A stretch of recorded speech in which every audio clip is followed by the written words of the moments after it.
Hi friends, welcome to honey stories. నేను మీ లక్ష్మి. అసుర love and war 94 episode యార్. మేక ఫోన్కి జయంత్ పదే పదే కాల్ చేస్తుంటే దాని వైపు చూసి ఇక విసుగు పుట్టి ఫోన్ తీసుకుని పైకి వచ్చింది జాను. డోర్ తట్టి అన్నయ్య అని పిలవగానే ఇద్దరి మాటలకు బ్రేకులు పడి దూరం జరిగి రా చిన్ను అన్నాడు దేవ్. మా బావగాడికి తట్టి రాకుండా షుగర్తో అనుకుంటూ వచ్చింది చూడండి అమ్మ అని ఫోన్ చూపించింది. జయంత్ నంబర్ చూసి కబుర్లు కాకరకాయలు చెప్పుకోవడానికేమో తెగ మ్రోగించాడు గుడిలో గంటలా అని మంటకంది చైత్ర. లిఫ్ట్ చేస్తే ఏం మాట్లాడో తెలుస్తుందిగా, నువ్వు మాట్లాడు బావ్ అని అంది నవ్వుతూ జాను. నో చిన్ను, ఇది మాట్లాడితే ప్రాబ్లం అవుతుంది, వద్దు అన్నాడు దేవ్. ఏంటి తొక్కలో ప్రాబ్లం, ఏం చేస్తాడు సోది మొహంగాడు, ఆడదాన్ని అడ్డం పెట్టుకుని పిల్లాట్లాడేవాడిని కూడా భయపడాలా అని విసుగ్గా అంది చైత్ర. నీకు దూకుడు ఎక్కువైంది బావ్ అని భుజం మీద చేయి వేసింది జాను. నేను ఏకపతి వ్రతుడిని, దూరం దూరం అంటూ వెనక జరిగిన చైత్ర. అన్నా చెల్లెలు ఫ్యూజులు ఎగిరిపోయి వాట్ అంటూ కీచు కరిచారు. తుతు అంటే వీపు మీద తట్టుకుంటూ, యా చిన్నపిల్లాడిని కూడా లేకుండా భయపెడతారే, ఏ జ్వరమైనా వస్తే ఎవరి రెస్పాన్సిబిలిటీ అని గయ్యమని పడింది. ఇద్దరు ఐబ్రో అప్ చేసి ఊరు దీని ఆసాలో అన్నట్లు ఎక్కిచ్చారు. ఏ నాకు రాదా చూడడం అని వేలుతో కనుబొమ్మ లిఫ్ట్ చేసింది చైత్ర. నెత్తి మీద చిన్నగా ముట్టి వేసిన రామాలు చాలు వెళ్ళి ఫ్రెష్ అన్నాడు దేవ్. నేను చెయ్య ఎలా బొజ్జుంటా అని ఆవలించింది. ఫోన్ చూడు అని నవ్వుకుంటూ వెళ్ళించాను. డోర్ లాక్ వేసి షర్ట్ సీవ్స్ పైకి లాగాడు దేవ్. ఏంటి రౌడీ యజమా, ఓయ్ మా పేటలో నాకంటే రౌడీలు లేరు, కావాలంటే వెళ్ళు అంటూ బియర్ బరికింది చైత్ర. అమాంతం చైతుని చేతుల్లోకి తీసుకుని హాస్పిటల్లో అవుతున్నావేంటే, పోనీలే పాపను ఉపేక్షిస్తుంటే నా ముందే తగలేరేస్తావే అని వాష్రూమ్ తీసుకెళ్లి బాత్ టబ్లో పడేశాడు దేవ్. ఆహా చాలి అంటూ అరిచి నీళ్లు తపతపా కొట్టింది. నోరు మూసుకుని ఒంటికి పట్టిన గబ్బు అంతా వదిలించుకురా అని ఆర్డర్ వేశాడు. ఆ కుళ్ళు పోతుంది, నేను రాను అంటూ కాళ్ళు ఆడించింది పేచీగా. మూసుకుని పంచోట వేలక మొహం దానా అన్నవాడు. గుర్రుగా చూసింది పిల్ల. తొక్కలకు సేవకో బాత్ టబ్ రమ్మ స్టార్ట్ చేస్తా చూసుకో, అరిచి గీ పెట్టిన వదలను అని ఉమ్మ అని కిసి పాస్ చేసి వెళ్ళాడు దేవ్. నా మొగుడు మరీ మొరటవాడయ్యాడు అని ముద్దుగా సతాయిస్తే బాత్ చేసింది చైత్ర. జయన్ పంపిస్తున్న మెసేజ్ని చూసి దీర్ఘంగా ఆలోచిస్తున్నాడు దేవ్. బాత్రూమ్తో వచ్చిన వార్డ్రోబ్ ఓపెన్ చేస్తూ, ఆ ఫోన్ ఎంతసేపు చూస్తావు శివ అంది చైత్ర. వాడికి చాలా ఆతృతగా ఉందే. దేనికి ఆతృత? వేద అంత పాజిటివ్గా ఎందుకు రియాక్ట్ అయ్యాడా అని. ఎవరైనా పైన అందలం మీద ఉండాలని ఆశపడతారు, అన్నీ పోగొట్టుకుని నేల మీద ఉండాలని ఎవరు ఆశించరు. ఆ మాత్రం తెలీదా పిచ్చి పుల్కగాడికి అని మంటగా అంది చైత్ర. చిన్నగా నవ్వాడు దేవ్. చల్లగాలికి బయట లాన్లో తిరుగుతుంది రోహిణి. తన రూమ్ బాల్కనీలోకి వచ్చిన వేద్కి కింద ఒంటరిగా ఉన్న ఆమె కనిపించింది. తన ప్రమేయం లేకుండానే అడుగులు ఆమె వైపు పడ్డాయి. రోషిణి అనే పిలుపు వినిపించి వెనక్కి తిరిగి చూసింది. నిద్రపోకుండా ఎక్కడేం చేస్తున్నావు అని అడిగాడు వేద్. నథింగ్, చల్లగా ఉంది వెదర్కి అందుకే అంటూ స్మైల్ ఇచ్చింది. ఆమె పక్కన తన అడుగుకెళ్ళిపాడు. మౌనంగా నడుస్తుంటే ఎప్పుడు నీ ప్రయాణం అని ఏదో మాట్లాడబోయి ప్రయాణం గురించి అడిగాడు. నేను ఉండడం నీకు ఇబ్బందిగా ఉందా వేద్ అని స్మైలింగ్ ఫేస్ అడిగింది. అదేంటి అలా అన్నావు, నాకేం ఇబ్బంది రోషిని అని మనసులో బాధ మాటల్లో కరంతలాడకుండా జాగ్రత్త పడుతూ అన్నాడు. అంటే సతాయిస్తున్నాను కదా అందుకు. నువ్వు అబ్రాడ్లో నన్ను సతాయించేదానివి మర్చిపోయినట్లున్నావు, నువ్వు అలా ఉండటమే ఇష్టం అంటూ ఏటో చూస్తూ అన్నాడు. ఆ మాటకు పెదవుల మీద చిరునవ్వు చేరి నాట్యం ఆడింది. కొన్ని నిమిషాలు ఇద్దరి మధ్య మౌనం రాజ్యమేలింది. ఇంకేంటి వేద్, ఎప్పుడైనా బిజినెస్ వర్క్ మీద వస్తే నన్ను మీట్ అవుతావు కాదు అందామె. నువ్వు నిజంగానే మైకేల్ని ఇష్టపడి పెళ్లి చేసుకుంటున్నావా? అన్ని ఇష్టాలు నెరవేరు వేద్. వాట్ యు మీన్ రోషిని అంటూ నసలు చిట్లించాడు. చిన్న చిరునవ్వే ఆమె సమాధానం అయ్యింది. టెల్ మీ ఆన్సర్ రోషిని అని గంభీరంగా అన్నాడు. ఏం చెప్పాలి వేద్, నీ మనసులో ఉన్నదే చెప్పు. చూపు వెళ్ళిన ప్రతి చోటికి మనసు వెళ్ళకూడదు, మనసు వెళ్ళిన చోటికి మనిషి వెళ్ళకూడదని లేట్గా తెలుసుకున్నాను అంటే చైర్లో కూర్చుంది. అంటే అర్థం అంటూ ఎదురుగా కూర్చుంటూ సీరియస్గా అడిగాడు. నీ మనసుని అడుగు సమాధానం చెబుతుంది. ఓ మర్చిపోయాను, అక్కడ మేఘ ఆక్యుపై చేసింది కదా, సారీ గుర్తులేదు. మేఘ ఓన్లీ ఫ్రెండ్, నా మనసుకు దగ్గరకు వచ్చేంత దగ్గరతనం ఆమెకు నాకు లేదు, ఉండదు కూడా. It is it. మరి తనేంటి త్వరలోనే మీ ఇద్దరు ఒకటి కాబోతున్నారు అని చెబుతుంది. అక్కా చెల్లెలు తోటికోడళ్ళైతే బాగుంటుంది అని నవ్వింది. రోషిని అని కోపంగా పిలిచాడు. నువ్వు చెప్పు వేద్ అని అమాయకంగా మొహం పెట్టింది. తల విదిలించి ఆడుకోకు, నా మనసుకి ఎవరు దగ్గరగా ఉన్నారు నీకు తెలుసు, ఎందుకు ఈ దోబుచులాట చెప్పు. ఆట ఆడేది ఎవరు వేద్ అని నవ్వింది. ఎందుకు నవ్వు? నా గుండెని కోస్తావు అని విసుగు ప్రదర్శించాడు. నిందలు వేయకు వేద్, పాపం తగులుతుంది అని ముద్దుగా మూతి ముడిచింది రోషిని. ఇరిటేట్ చేయకు, నువ్వు డాక్టరే అనుకున్నా. నీలో కూడా మంచి యాక్టర్ ఉందని ఇక్కడికి వచ్చాకే తెలిసింది. అవునా? నేను మూవీస్‌లోకి వెళ్తే ఆడియన్స్ మెప్పించగలనా వేద్ అని చమత్కారంగా అడుగుతుంది. సీరియస్ లుక్ ఇచ్చాడు. ఈ లుక్కులకి అర్థమేంటి? నీ మొహానికి సినిమా హీరోయిన్ అవుతావా అనే కదూ! మీ మేఘ అంత అందంగా ఉండను అని నాకు తెలుసు అని అలకగా అందామె. మేఘని మన మధ్యకెందుకు వస్తుంది రోషిని? అదేంటి ఫెవికాల్ గమ్‌లు అనుక్షణం అంటిపెట్టుకునే ఉంటావు? నేను తీసుకురావడం ఏంటి వేద్ అని అమాయకంగా అడుగుతుంది. చెప్పాను కదా! తను ప్రాబ్లంలో ఉంది. ఏదో నా వంతు హెల్ప్ చేద్దామని తీసుకొచ్చా. అంతవరకే. మా మధ్య ఉన్న రిలేషన్ నువ్వు ఊహించుకున్నట్లు కాదు. నీ దగ్గర నేను చాలా ఫెయిర్‌గా ఉంటాను. రోషిని, నువ్వు నాకు చాలా ప్రత్యేకం. నువ్వు నా కోసం వచ్చావో, దేవ్ కోసం వచ్చావో ఐ మీన్ తనే కదా నాకు ట్రీట్మెంట్ చేయించింది. అలా ఒక డాక్టర్‌గా వచ్చావో తెలీదు గానీ బట్ గ్యాప్ ఇచ్చాడు వేద్. ఏంటి కానీ? కంటిన్యూ అని సీరియస్‌గా అందామె. పైకి లేచి అక్కడే ఇటు ఇటు తిరుగుతూ కొన్ని నిమిషాలు టైం కరిగించాడు. అలాగే చూసింది రెట్టించకుండా. నాకు అమ్మ, డాడీ ఎంత ఇంపార్టెంటో నువ్వు అంతే ఇంపార్టెంట్ రోషిని. నాకు గొప్ప గొప్ప మాటలు చెప్పడం రాదు.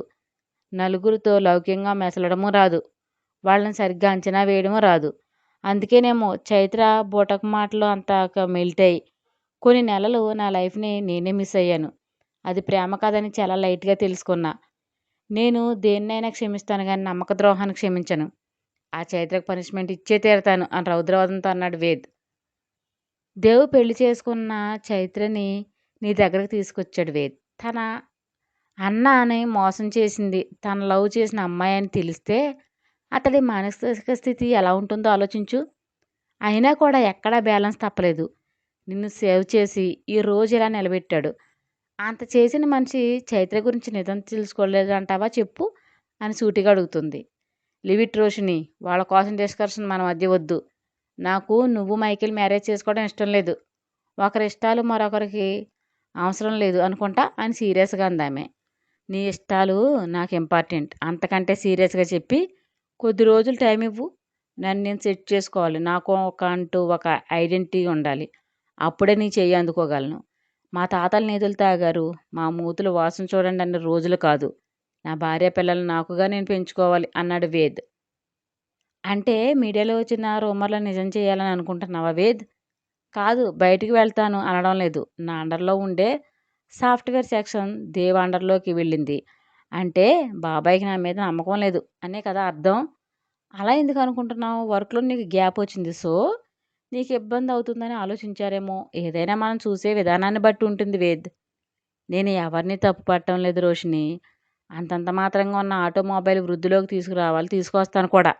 అందుకే టైం ఇవ్వమంది. మిగతావన్నీ నాకు లెక్కల్లో లేనివి. నేను ఏదైనా చేయాలంటే నాకు పీస్‌ఫుల్ మైండ్ కావాలి. అది ఇవ్వగలిగేది ఒక నీ సహచర్యమే. ఇంతకంటే ఏం చెప్పలేను. గుడ్ నైట్ అని స్పీడ్‌గా అక్కడి నుండి వెళ్ళాడు వేద్. కర్ర విరగలేదు, పాము చావలేదంటే ఇదేనేమో వేద్. మాట్లాడడం రాదు అంటే చక్కగా మాట్లాడావు. ఓకే. నువ్వు అడిగిన టైం నేనిస్తాను. ఏం సాధిస్తావో చూస్తా అంది రోషిని. కాల్ లిఫ్ట్ చేయని మేఘ మీద విపరీతమైన కోపం ముంచుకొచ్చింది జయంతికి.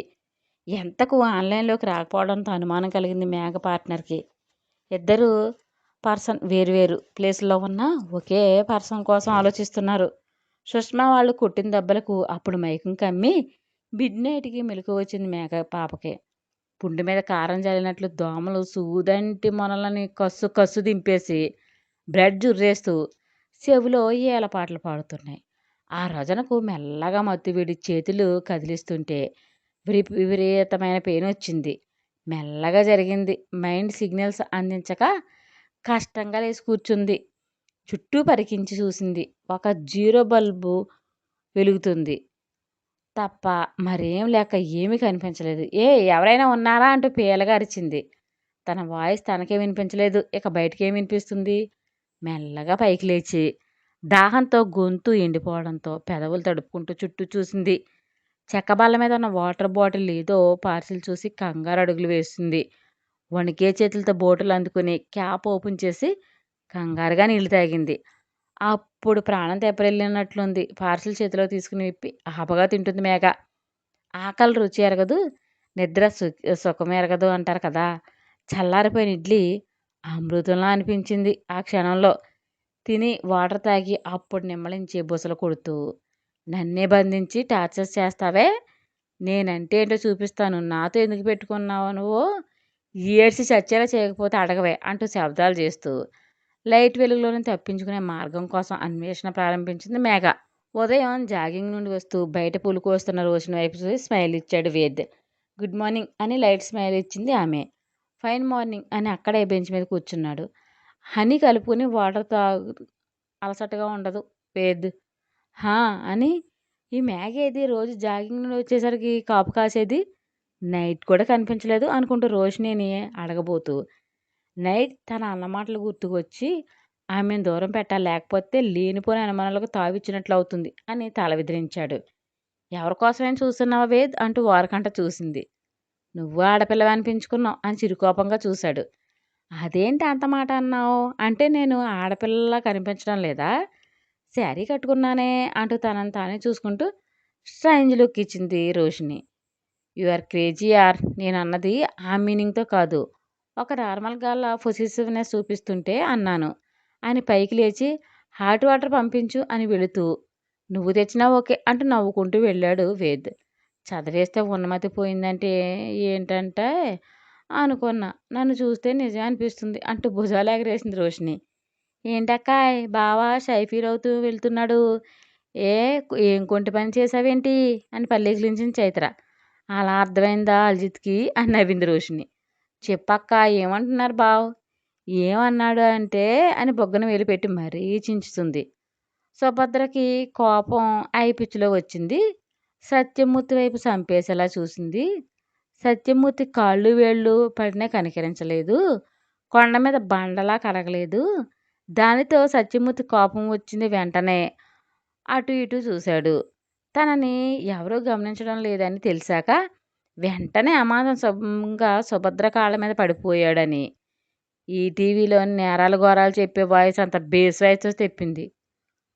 రోషిని నోరు చేపలా తెరిచి వింత ఎక్స్ప్రెషన్స్ ఇచ్చింది. వెనుక నుంచి నెత్తి గుడిలో గంటలా ఢంగున మ్రోగింది. ఆవ్ అంటూ తల రుద్దుకుంటూ, ఎవర్రా అది ఈ ఎల్జిత్ దెబ్బ పగలగొట్టింది వెనక్కి తిరిగి చూసింది చైత్ర. ఊర్మిళ ఆంటీ గుర్రుగా చూస్తుంటే దేవు వచ్చిన వాపుకోవడానికి కష్టపడుతున్నాడు. మూతి మూలక పెట్టేసి మీరా అంటూ బారుగా సాగతీసింది. ఏంటి నోట్లో నాలుగు లేని పిల్లని భయపెడుతున్నావా అని గయ్యమని పడింది ఊర్మిళ. ఎవరికి? ఈ దాట్రమ్మకా? నాలుగు లేనిది మీకు లేదనుకుంటా కదా అని మూతి అష్టవంకలో తిప్పింది. నిన్ను ఇలా వదిలేయకూడదే అంటూ మీదకొచ్చింది. అస్సలు వదలొద్దు అత్తాజీ, ఎత్తుకుని చంకనేసుకోండి అంటూ చేతులు చాచింది. చూసావా కన్నా దీని ఆగడాలు, ఇదంతా నువ్వు మీ డాడీ ఇచ్చిన అలసే అంటూ పళ్ళు నూరింది. హలో అత్తాజీ, మరి అంతది బీపీ తెచ్చుకోకండి, గ్లామర్ దెబ్బతింటుంది. అసలే తమరికి అందం అంటే ప్యారీ అయ్యే అంటూ హూలిపోయింది. చిన్నగా నవ్వుకున్నారు దేవ్ రోషిని. ఇలాగే వాగు, మూతి మీద వాత పెట్టేదాకా అని కరిచింది. సూర్యకాంతం తర్వాత ఆ రేంజ్ ఆ పాత్ర పోషించేవారు ఎవరూ లేరంట. మీ పేరు ఎక్కిందేమో లిస్టులో అత్తాజీ అంటూ రాగాలు తీసింది. ముందు ఊర్మిళనైతే నువ్వు ఇలా డ్రామాలు చేయవే, నోరు మూసుకుని కుక్కుని పెన్లా పడుండేదాన్ని అని బలుపుగా అంది. అచ్చా, పైకో ఇన్నోసెంట్, లోపల ఊరమాస అత్తాజీ, మనతో ఎట్టుకుంటే దబిడి దిబిడే అంటూ పిడికిలు బిగించి మరో చేత్తో తిప్పింది. అదే చెప్పుకుంటున్నారే, తమరి వీరత్వం ధీరత్వం కోసమే, రావే చూసుకుందాం అని చెంగు నడుము చుట్టూ దోపింది ఊర్మిళ. అది మా అస్సలు తగ్గకు, బాగా ఆగడాలు ఎక్కువయ్యాయి దీనికి అంటే ఎక్కేశాడు దేవ్. అమ్మ పక్కన చేరి కసినంత ఎలా తీర్చుకుంటున్నావా, దొరకవా అంటూ టెంపర్ చూపించింది. ఏంటే నా ముందే నా కొడుకుని బెదిరిస్తున్నావు, యా ఒళ్ళు ఎలా ఉంది అని కళ్ళేరు చేసింది. అయ్యో పిచ్చి అత్తాజీ, ముందు బెదిరిస్తేనే ఇలా వేసవి వేడిగాలులా వదులుతున్నారు, మీ వెనుక తనుతున్నా అని తెలిస్తే ఏమైపోతారో అంటూ పెద్ద విరిచింది. ఏయ్ నిన్ను అంటూ చెయ్యెత్తాడు దేవ్. క్యూట్ డాల్లా బొగ్గలాగి నవ్వింది రోషిని. కొడతావే, అంత సమర్థురాలువే, నువ్వేదో అమాయకపు పారు అనుకున్నాను. మా అత్త నా పతి, నువ్వెంత కరుడవో మాకే కదా తెలిసింది. అంతే అత్తాజీ, కొన్ని తెలిసినా ఎవరికి చెప్పుకోలేం, ఏం చేస్తాం, లైఫ్ లాంగ్ భరించాల్సిందే, నో ఆప్షన్. మరీ బెంగపడకండి అంటూ బకెటెడు సింపతి కురిపిస్తూ, మీరు బాధపడితే నేను అస్సలు చూడలేను. నా మనసు చాలా సెన్సిటివ్ అంటే నమ్మండి అంటూ రాగాలు తీసింది. ఓరి దీన్ని ఎచ్చులో చూడితే ఎన్ని వగలిపోతుందో అని వంగదీసి గుద్దేవాళ్ళు లేక, నా అత్తాజీ నన్ను టార్చర్ చేస్తుందని మా మామతో చెప్పి ఇద్దరం వెళ్లి కేసు పెడతాం. ఈ హింస నేను భరించలేను బాబు అంటూ చిందేసుకుంటూ వెళ్ళింది చైత్ర. క్రేజీ గర్ల్ అని నవ్వింది రోషిని. ముదిరింది బెండకాయలా అని పూలబుట్ట తీసుకుని వెళ్ళింది ఊర్మిళ. థ్యాంక్ యూ రోషిని అన్నాడు దేవ్. మన మధ్య థ్యాంక్స్ లేండి దేవ్ గారు. మీకు ఉన్న ఓర్పుకి సహనానికి నేనే ఫిదా అవుతున్నాను. మీలా ఆలోచిస్తే ఈర్ష్య ద్వేషాలతో కొట్టుకోకుండా చాలా ఫ్యామిలీలు పీస్ఫుల్గా ఉండును. అందులో మా ఫ్యామిలీ కూడా అని నిర్లిప్తంగా నవ్వి వెళ్ళింది రోషిని. నువ్వు వేత్తో లైఫ్ షేర్ చేసుకుంటే మా అమ్మ నీకు అమ్మ ప్రేమ పంచుతుంది రోషిని. ఇందులో ఎలాంటి అనుమానం లేదు అనుకున్నాడు దేవ్. స్టోరీ మీకు నచ్చినట్లయితే ఒక లైక్ ఇచ్చి కామెంట్ చేయండి. ప్లీజ్ షేర్ అండ్ సబ్స్క్రైబ్ చేయండి బడీస్.